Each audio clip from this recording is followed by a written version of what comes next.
Hello everybody, it's getting close to Thanksgiving and today I am going to make our family's Southern cornbread dressing recipe. Come with us. So I've already got my cornbread made and I made this the day prior so it would be cool and easy for me to handle when I'm making my Southern cornbread dressing. Okay, so my timer went off. My cornbread is done. Look at that beautiful pan of cornbread. Okay, so here we are the next day, and I have obviously let my cornbread cool. Today I'm going to prepare the dressing, and in order to do that, you need to have your cornbread prepared in advance. So the first thing I'm going to do is to preheat my oven to 350 degrees. So here I have one bunch of green onions that have been chopped, as well as 4 stalks of celery. And those I chopped a little bit earlier so I wouldn't be doing everything at one time. But what we want to do is to, in a skillet, add about 4 tablespoons of butter. And what you're trying to do is to just soften these vegetables. Butter is just about melted, and I'm going to add my celery that's cut up as well as my green onions. And you just want to cook this until it's softened. While my vegetables are sauteing, I'm just going to take a 9x9 casserole dish and just butter it generously. And you're going to save the remainder of this little bit of butter stick to go at the end on the top of the dressing. Okay, so 4 seasonings go in my dressing, and those are rub sage, poultry seasoning, salt, and pepper. And I'm going to go ahead and put that in a bowl so I can add it to my celery and onion mixture once it's softened. The amount of sage that you're going to use is 1.5 teaspoons. I'm going to use 1 teaspoon of poultry seasoning, 3/4 teaspoon of salt, and then 1/2 teaspoon of black pepper. One thing I wanted to say is that not everybody may like the celery and onions in their dressing, and you don't have to put that in there. For Mary Carl, I usually make the same recipe, but I exclude the celery and onions, and believe me, it tastes just as good, but with a little less ingredients.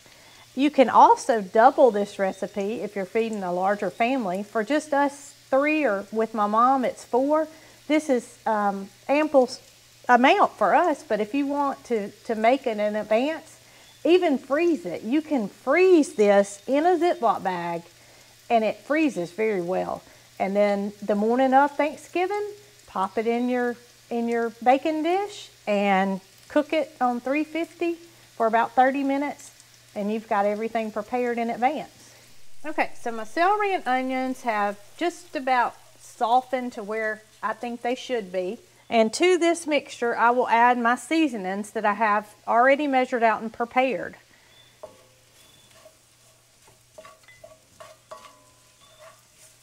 And I'm just going to take this off the burner and let it sit while I prepare the next step.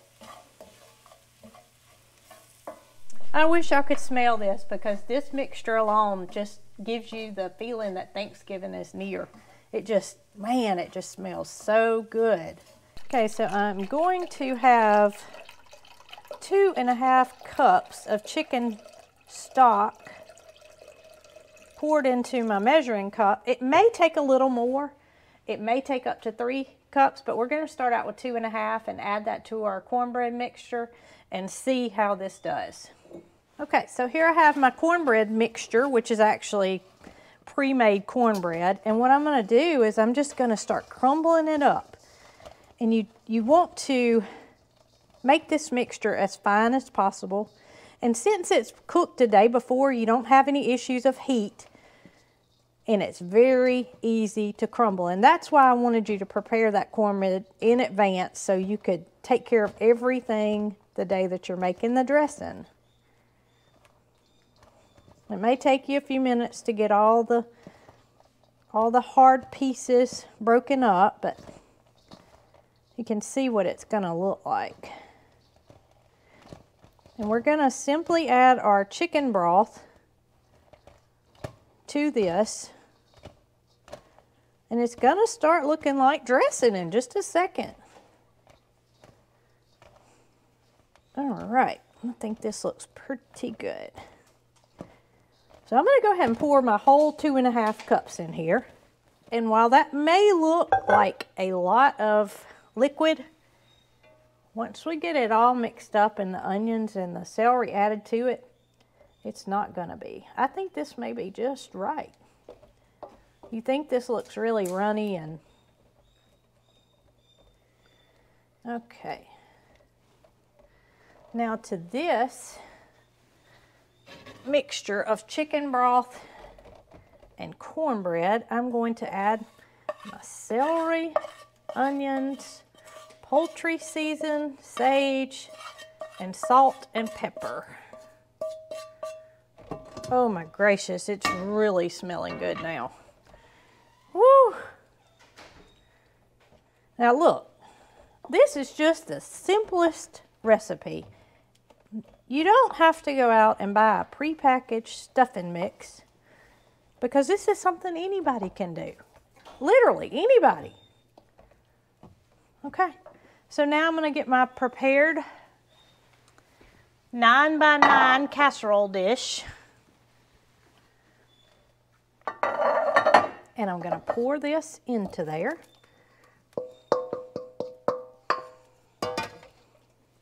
And our final step is to take our leftover butter that we greased our pan with and take about 2 tablespoons worth. I know this may not seem like the healthiest thing to do, but it really enhances the taste and flavor of your dressing. And hey, Thanksgiving's only one time of the year, right? Okay, so we've got 2 tablespoons added to the top. Our oven is preheated to 350. So I'm gonna take this over, put it in the oven, and I'm gonna check that in about 30 minutes, and it should start to get a good brown on the top, be ready to eat. Well, since I was cooking today, I decided, since Thanksgiving's a couple of weeks away, to go ahead and make a batch for us to freeze. And as you can see, I don't have any celery and onions in this batch. So I have celery and onions over here on the cooktop that I'm going to freeze half of this and then add my celery and onions to the other half. And that way everybody will have a happy Thanksgiving. With Mary Carl not particularly caring for the celery and onions, I'll have the best of both worlds. And I did not say earlier, but if you can always taste your mixture, and if you think it needs more of anything, being salt, pepper, even poultry season or sage, feel free to add that. So I'm just going to pour this in a measuring cup to make it easier to get into my bags. And you can see that looks like it's going to be super soupy, but once you cook it, it's not going to be.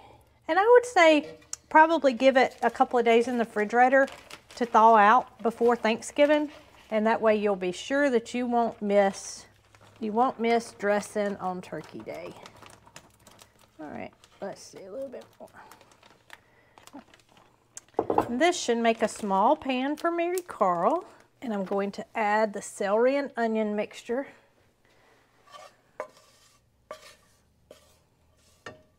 Because guess what I'm going to be doing on Thanksgiving Day?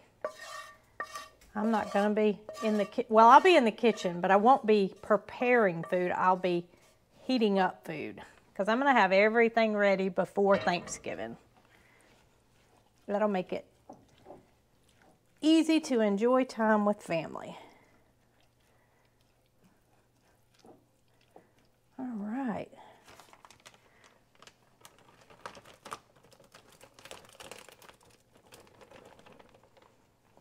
All right, step 1 of our Thanksgiving dinner is complete.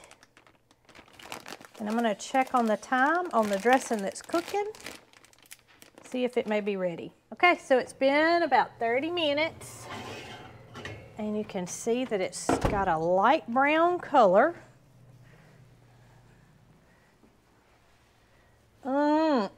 I just thought it smelled good before. This smells absolutely delicious.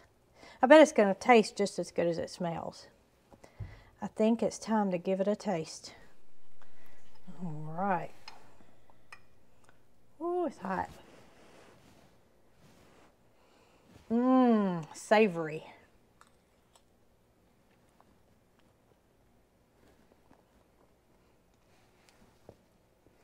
That is good. Let me try it. There is no way that your family will be disappointed. The cameraman's got to have some. You couldn't stand it, could you? It's really good. It's so good. Isn't it good? It's so good. Almost a little over a week before Thanksgiving, making dressing and freezing dressing. And I don't think that you could go wrong cooking this recipe any time of the year. I really don't. Your family's gonna love it.